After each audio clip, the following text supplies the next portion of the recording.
बिस्मिल्लाहिर्रहमानिर्रहीम अस्सलाम वालेकुम। ज़िंदगी की एक बात याद रख लीजिएगा, तीसरी जंग अजीम जिसका जिक्र तमाम किताबों में है, अब वो जंग आपके सर पर खड़ी है और दुनिया के तमाम इंटेलेक्चुअल लीडर्स, जितने बड़े बड़े लीडरान हैं, अपनी कौम को वार्न कर रहे हैं तैयारी कर लें। और इसमें अब जो नंबर शामिल हुआ है उसका नाम है महातीर मोहम्मद। देखिए, महातीर मोहम्मद के बारे में आप एक बात समझ लें, दुनिया में अगर किसी को फोर्स ही करने का सही पता है दुनिया का, तो उनमें टॉप पर अगर आप किसी का नाम लेंगे तो महातीर है। उसने मलेशिया को आसमान पर पहुंचा दिया था, लेकिन उसके साथ उसने जो फोर्स ही कर लिया था कि मुसलमानों के साथ बुरा हो रहा है। उन्होंने देख लिया था कि अगर उम्मत मुस्लिमा में किसी लीडर को साथ लेकर चलना है तो उसमें उन्होंने इमरान खान का हाथ थामा था। उनके यानी इनको पता था कि इस वक्त कोई बंदा खड़ा हो सकता है। वो अलग बात है कि उधर महातीर फारिग हो गए, उधर इमरान खान फारिग हो गए, महातीर तो अपनी लंकावी की सीट भी हार गए। अब जो उन्होंने बात की है वो अब तक की सबसे खतरनाक बात है। उन्होंने पूरा एक थ्रेड लिखा है। उन्होंने कहा है कि देखिए, ये जो जंग शुरू हुई है यूक्रेन और रशिया की, ये तीसरी जंग अजीम की टिप ऑफ द आइसबर्ग है। उन्होंने बड़ी लंबी डिटेल्स बताई कि कैसे इसमें यूरोप कूदा और क्या कर रहा है, ये वो सारे किस तरह चाह रहे हैं कि किसी तरह उसके बाद चाइना के ऊपर भी इसी तरह की ताइवान के थ्रू जंग मुसल्लत कर दी जाए। शॉर्ट अगर हम करें, बॉटम लाइन पर आए तो उसने क्लियरली इंडिकेट किया है और आप ये देख सकते हैं, उसने कहा है कि इस वक्त मलेशिया बहुत ज़्यादा शॉर्टेज चीज़ों की फील कर रहा है, यानी जो इस वक्त खास तौर पर एक्सपीरियंस कर रहा है, शॉर्टेज है, खाने पीने की बहुत ज़्यादा कमी का सामना करना पड़ा है। लेकिन उसके साथ उसने कहा महंगाई भी है। लेकिन जो इंटरेस्टिंग उसने बात की है, उसने कहा है कि अब तीसरी जंग अजीम शुरू होने वाली है, तो लिहाजा उसके लिए आपको प्लान तैयार रखना है, क्योंकि इस प्लान के तहत मैं आपको क्लियरली वार्न करो, अपनी हुकूमत को कह रहा है कि तीसरी जंग अजीम सर पर खड़ी है और ये तीसरी जंग अजीम शुरू हो चुकी है। इसी तरह वर्ल्ड वार 1 में हुआ था, 2 में हुआ था, ये जंग शुरू हो चुकी है। उसने क्लियरली अपनी कौम को कहा है कि आप तैयारी करके रखें, आप अनाज से लेकर तमाम चीज़ें इसका स्टॉक जमा करके रखें, क्योंकि जैसे ही जंग छिड़ेगी तो इन्होंने उसमें चाइना को लेकर आना ही आना है। तो सबसे पहले एक बात आप ज़हन में रखिएगा, इस जंग के अंदर जो सबसे बड़ा मुल्क कूदेगा वो चाइना होगा। ये इसको घसीट कर लेकर आएंगे। जब आप किसी मुल्क की सालमियत पर ये क्या करेंगे कि बस क्या प्लान है, वो पाकिस्तान थोड़ी है कि कश्मीर पर मोदी ने कर दिया और हमने कहा ना ना ना ना हम तो डील करके, क्योंकि हम डील करके बैठे होते हो। कौम को पागल बनाया हुआ था कश्मीर को आज़ाद कराना, कोई नहीं कराना था इन्होंने। 75 साल से हम डील करें। हम अगर लड़ने के लिए जाते हैं तो सिर्फ 10 दिन में कश्मीर आज़ाद हो जाता। हमने 12 डील की हुई थी। लेकिन चाइना ताइवान के ऊपर कहता है न्यूक्लियर वार होती है हो जाए। महातीर ने कहा कि न्यूक्लियर वार की गुफ्तगू हो रही है और ये सर पर खड़ी है। और इस सूरत हाल में इन्होंने ताइवान के ऊपर जाकर सारा काम जो करना उकसाना है, उसके बाद ताइवान को कहना है कि तुम बिल्कुल, हम तुम्हें सिक्योर करेंगे, अमेरिकी फोर्सेस आएंगी और वहां से वो जंग छेड़ देगा। और उसके बाद फिर कोई कहां पर खड़ा होगा किसी को नहीं पता। हम डॉलर्स लेकर घूमते रहेंगे अमेरिका से भिखारियों की तरह, और उसके बाद देखिएगा कैसी लड़ाई होती। महातीर ने जो वार्निंग जारी की है, अगर आप उसमें एक और चीज ऐड कर ले तो ज़ेलेंस्की ने कहा है, यूक्रेन के प्रेसिडेंट ने, जो कि इसराइल का इस वक्त मोहरा है और दुनिया की सारी बड़ी ताकतों का मोहरा है, उसने कहा करीब प्यूटिन को मार दिया जाएगा, प्यूटिन को कत्ल कर दिया जाएगा। यानी आप अंदाजा कीजिए कि उसने क्लियरली बात की है। कहां से कत्ल किया जाएगा? उसके अपने हल्का है बाब में। ये क्या प्लान कर रहे हैं?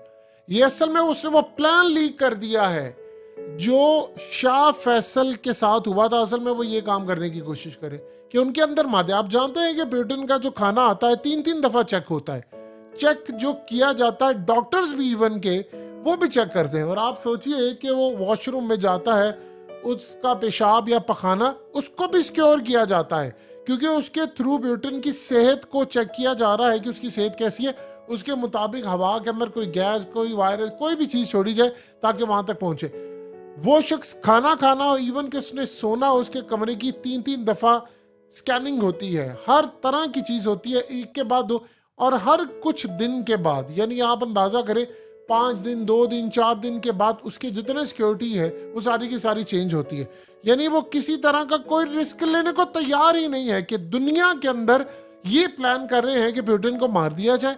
इन्होंने अंदर तक पूरी कोशिश की हुई है, ये प्लानिंग करके बैठे हुए हैं, उसको मार दिया जाए और उसके बाद तीसरी जंग अजीम छिड़ जाती है, छिड़ जाए, को किसी को कोई परवाह नहीं है। आग लगती है दुनिया में, लग जाए, लेकिन इस सूरत हाल में ये चाह रहे हैं कि किसी तरह तीसरी जंग अजीम छिड़ जाए। देखिए, दो चीजें आप ज़हन में रखिए। पुतिन ने एक चीज क्लियर कर दी कि अगर इस रोए जमीन पर रशिया नहीं है नक्शे में, तो ये दुनिया भी नहीं है। यानी उसका ये प्लान है। और एक बात आप ज़हन में रखिएगा, आप उस मुल्क के साथ लड़ाई करें जिसके पास एटमी पावर नहीं है। जिसके पास एटमी पावर है वो तो एंड के ऊपर कहेगा ठीक है हम तो डूबे हैं सर, हम तुमको भी साथ ले डूबेंगे, कि ठीक है तू नहीं और सही और नहीं और सही।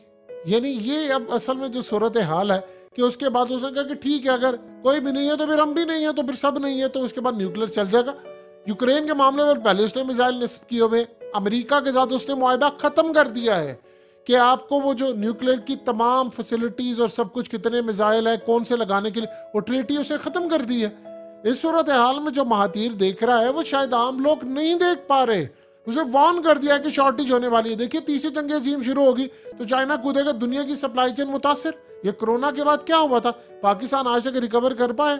सबसे पहले सप्लाई चेन मुतासिर होगी कि माल ही नहीं आएगा, रेट्स आसमान पर पहुंचेंगे। देखिए, जब लड़ाई होगी तो समंदरों पर भी लड़ाई होगी फिर, और फिर कूदेगी पूरी दुनिया, ना तेल मिलेगा ना पानी मिलेगा, और खाना जंगी होना शुरू हो जाएगी कई ममालिक में लड़ाई। ये यानी फिर आप देखें, जो याद रखिएगा, कुछ ऐसी भी ताकत है जिनके हाँ झूठा नबी आना है, वो तो तैयारी में बैठे हुए हैं कि तीसरी जंग अजीम होगी तो आएगा।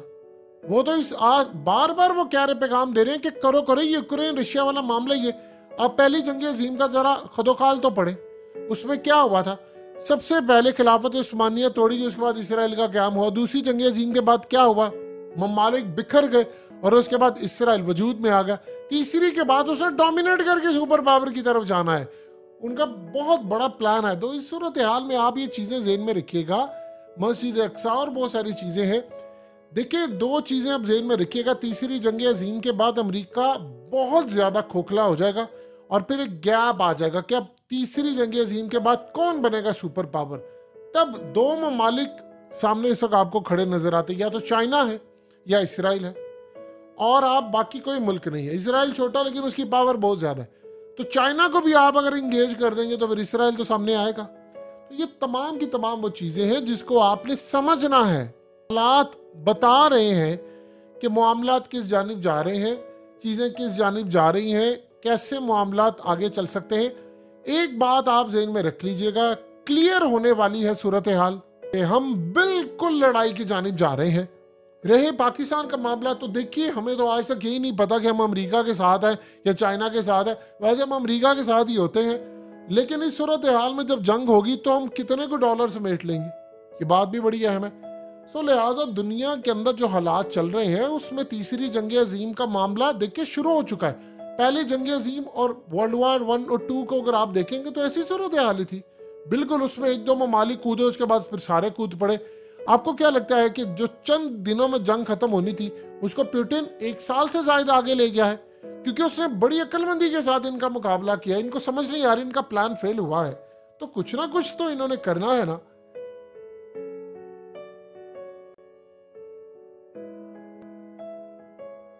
हकीकत टीवी को सब्सक्राइब करना मत भूलें, वीडियो को लाइक करें, शेयर करें और कमेंट सेक्शन में अपनी राय का इजहार जरूर करें।